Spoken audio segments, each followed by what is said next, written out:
Hey there, I'm Adrienne, your go-to guide on this empowering journey to self-love and authenticity. I've transformed my own struggles into strengths, and now I help others navigate their path to their inner knowing and create personal fulfillment. On this show, we're not shying away from tough conversations. We're diving headfirst into topics like self-worth, overcoming limiting beliefs, challenging societal norms, and creating a life that's not just successful, but truly fulfilling. We're all about blending heartfelt, soul-searching chats with practical, actionable strategies. Think of this podcast as your trusty compass on the path to your most authentic life, mixed with a cozy fireside chat with a dear friend. Ready to uncover your true self and lead a life that's in sync with your deepest desires? You're in the right place, friend. Welcome to the Live Your Truth, Love Your Life podcast. Welcome back to another episode of Live Your Truth, Love Your Life. I'm your host, Adrienne, and today we're talking about a thought of the week. And I got this thought from a Danielle LaPorte Truth Bomb deck. And this is an oracle deck almost, or it could be like a daily soul nudge. It's just a deck of cards where you pull something out and you just go with whatever it says. It's open for interpretation, something to kind of think on, to meditate on. And so I pulled a card today. And the card actually went perfectly with my last episode talking about facing your fears. So it seems super appropriate to follow it up with this. And the thought is, it's often best to do the opposite of what your fear is telling you to do. Just let that sink in. Fear, it's that age-old mechanism that's hardwired into our systems. It's designed to keep us safe from predators and danger. But let's be honest, in today's world, we're not exactly running from wild beasts, but fear is kind of taken on a different role. Instead of protecting us from physical threats, though it still does, fear often holds us back from our dreams, our aspirations, and our growth. It's often in our mind as limiting beliefs telling us what we can't or what we shouldn't do. So, why might doing the opposite of what our fear is telling us be a wise move? Like I said, today, fear often shows up as a voice inside our head. It's a voice that tells us we're not good enough, that we're bound to fail, people are going to laugh at us, or we should just stick to what we know. It keeps us small, it keeps us restricted, and it keeps us stifled. But here's the kicker. Growth doesn't happen in comfort zones. We all know that, right?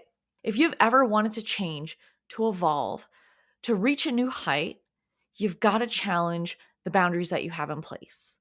And often that means doing the very thing that fear is telling you to avoid. Just imagine this. When you're at the edge of making a decision and that voice of fear pipes up, what if you took a moment and asked, what would happen if I did the opposite? Let's say you're afraid to voice your opinion in a meeting because you fear judgment. The opposite action? Speak up confidently. Maybe you're terrified of going to a party or to some type of social gathering because you're worried that you're not going to fit in. It's not your usual crowd. Maybe you're going with a friend. Maybe it's a work thing. So you're a little bit nervous, right? The opposite action? Walk in with a smile on your face and start talking to people. You belong there. I'm not saying throw caution into the wind and be reckless about things, right? If you're the girl that is in an apartment building and you need to go up 14 floors in an elevator and the door's open and there's two creepy dudes in there and you have this horrible feeling, don't get into a soundproof box with creepy dudes. Listen to that fear, right? I'm not talking about that stuff. Again, I'm talking about that voice in your head that's trying to talk you out of stuff, that's trying to keep you small. So I'm encouraging a mindset shift. Recognize when fear is keeping you small and challenge it. If you consistently choose to act against the limiting voice, not only do you prove it wrong over and over again, but you build resilience, you build confidence, and a deeper understanding of your capabilities. So in the future, the things you're telling yourself that you can't possibly do, that aren't for you, well, you've already proved that it actually is, that you can do it. It is for you. So you want to stack up those wins, right? You don't want to keep yourself small. You don't want to listen to that voice. So again, I just pulled this card and it seemed super appropriate and I wanted to share the thought with you guys. So I just want to leave you with a little challenge. In the next week, or maybe going into this weekend, the next time that you sense that familiar tug of fear, pause, reflect, and ask yourself, what would the opposite action look like? Then dare yourself to take that step. You might be surprised where it takes you. So that's it. Again, the thought is it's often best to do the opposite of what your fear is telling you to do. So I'm going to leave you with that. And until next time, I hope you have a fantastic week and we'll talk soon.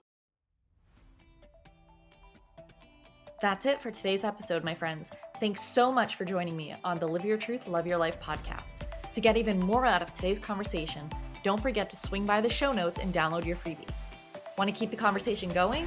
I'd love to hear what spoke to you most today. Head on over to my Instagram at Live Your Truth, Love Your Life and drop me a comment. I'm always excited to connect and learn more about you. Remember, the journey towards living your truth and loving your life is a rewarding one. New episodes are dropping each Monday and Thursday, and I can't wait for next time. Until then, have a fantastic week.